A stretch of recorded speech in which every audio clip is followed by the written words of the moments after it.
Hi guys, 18Dab here and welcome to this match preview for Tuesday night's game. It's Doncaster Rovers versus Portsmouth at the Portsmouth Stadium. Let's get the video started.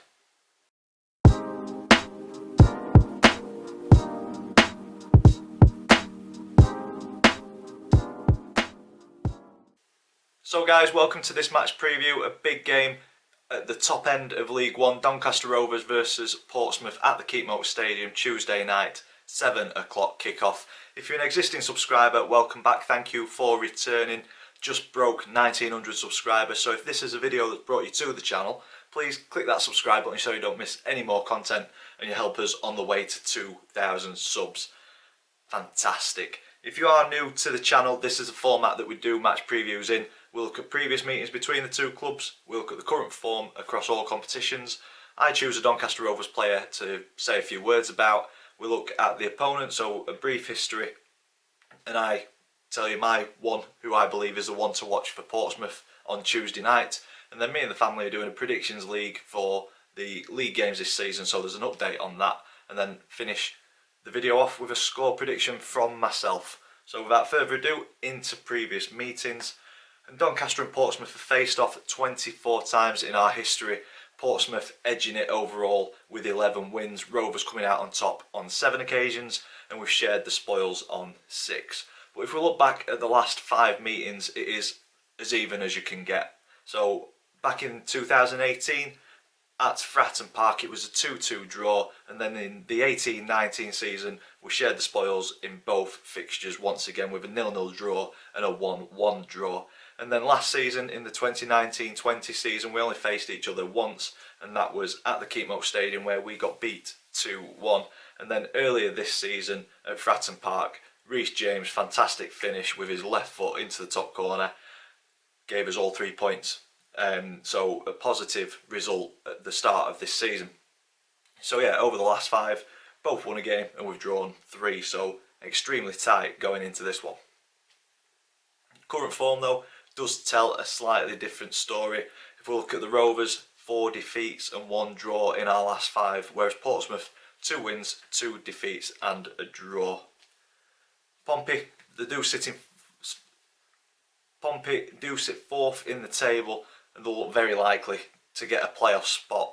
Possibly more, possibly sneak into the automatics. It's still extremely close up there, but they have shown over recent weeks just as much inconsistency as any other team in the league though. Back-to-back defeats against Bristol Rovers and Blackpool, and earlier on in the season beaten 4-0 by Hull after the game against Wimbledon where they put 4 past them. So very inconsistent in terms of the results that they're getting. So I think whichever Portsmouth team turns up on Tuesday, we're going to be in for an entertaining game one way or the other.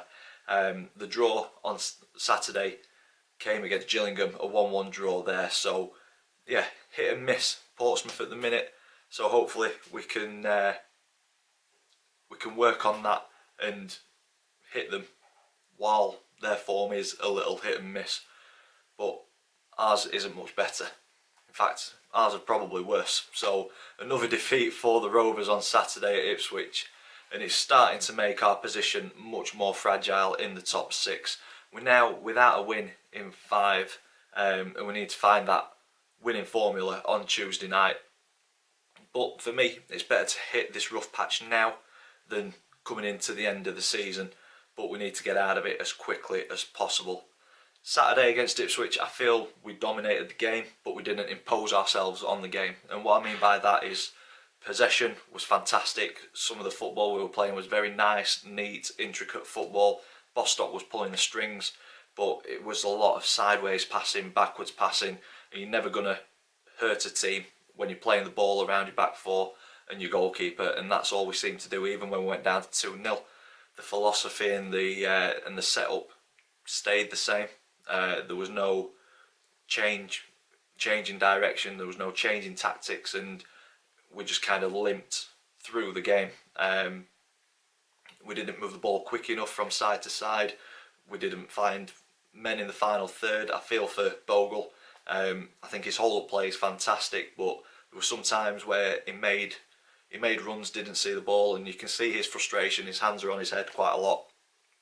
but I think he needs to start showing a little bit more for the ball.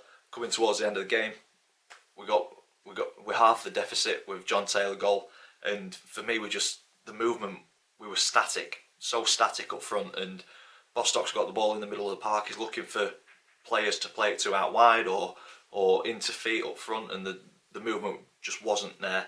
And it made it a very simple game for Ipswich. We played the game in front of them. They were able to just sit in with 10 men behind the ball, and we just couldn't break them down. But I don't think we tried to, and that's the frustration for me on Saturday, that Ipswich didn't look particularly great as a team. And I think if we'd have actually moved the ball quicker and got at them a lot more, we could have come away with at least a point from Portman Road. And Ciala looked very shaky on the ball, and we just didn't exploit their weaknesses half as well as what we should. So hopefully Darren Moore gets that into the team, and we can find the weaknesses in Portsmouth and exploit them on Tuesday night and come away with the 3 points. We need the 3 points, especially with Portsmouth being in fourth, us being in sixth. 6-pointer. We've had so many 6-pointers over the last couple of weeks, and this is one of the biggest, especially with our current run of form. So for me, this is a must-win game for the Rovers. On to player focus. This week I am going with the goal scorer on Saturday, John Taylor. He's not having too bad a season this season, in my opinion.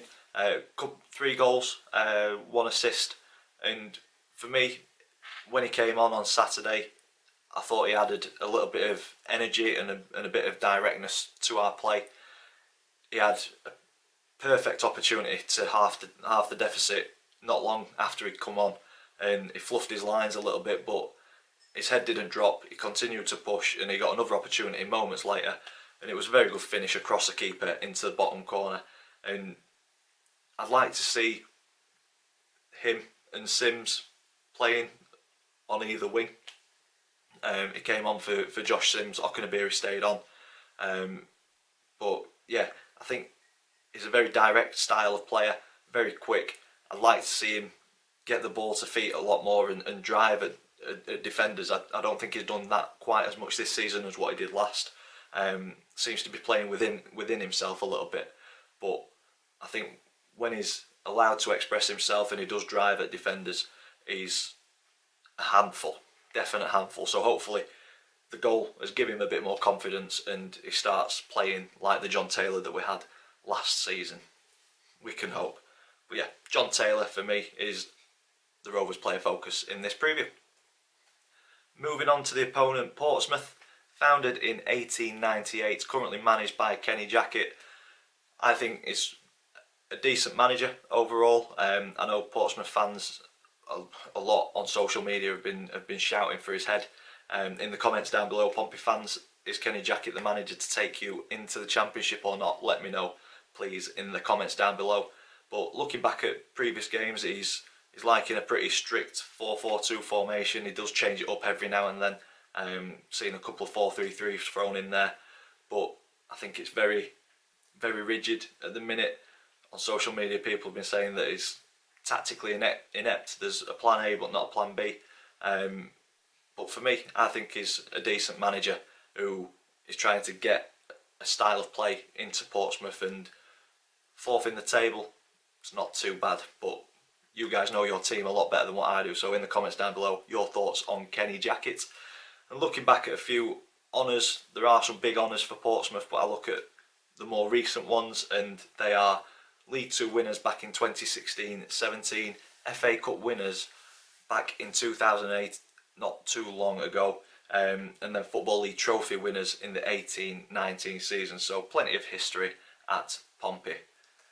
And the one to watch for me, Rovers fans know him all too well, is John Marquis. Fantastic player, and what I would give to have him back in the red and white. 14 goals this season. He is an absolute marksman at this level. Fantastic player at the Rovers, scored plenty of goals, and I think if he's fed the ball as much on Tuesday as what he has been, he may get some joy out of our defence. But hopefully Tom Anderson, Joe Wright, or whoever's the centre back pairing keep John Marquis quiet. But focusing too much on Marquis does give the chance for Ronan Curtis to get involved and other players. So yeah, it's not just Marquis who's the one to watch. Portsmouth have got plenty of quality across the pitch, but for me, Pompey's man to watch is, we all know him all too well, John Marquis. And moving on to the Predictions League table. So if you are new to this, me and the family predict the scoreline for every league game this season. If we get the scoreline spot on, we get 3 points. If we get the outcome of the game but not the scoreline right, we get 1 point.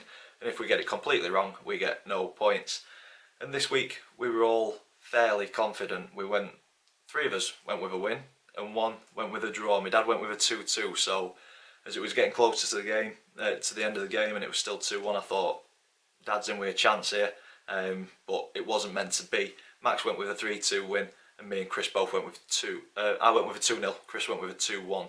So we were fairly confident that we were going to come away with something from Portman Road, but we didn't. So no points changed and no positions changed. So Max and Dad still joint top on 18 points. Chris in second on 17 points, and I am still bottom on 14 points. So I'm hoping that this predicted scoreline is spot on to try and get me back into the race and back into the hunt for top spot. And my score prediction, I think it's going to be a very tight game. I'm hoping that the inconsistent Portsmouth, come to the Keepmoat on Tuesday and not the Portsmouth that could do us some damage. I think if we keep Curtis quiet, I think if we keep Marquis quiet, we are in with a good chance to at least draw the game, if not take all 3 points. I'm hoping that the performance levels that we've had in the second half against Hull and the performance through the Ipswich game are worked on, and we just become a little bit more ruthless. I think if that ruthless edge does come, we should win the game, and that's why I'm going confident. I'm staying confident. We're going to get back onto it. I'm going with a 2-1 Rovers win. We will see. And that's where I will leave this preview video. If you've enjoyed it, big thumbs up on it for us please. Comments in the section down below. Let me know your thoughts on this upcoming game. If you haven't already, please click that subscribe button. As always, thank you for watching, and I will see you in the next one.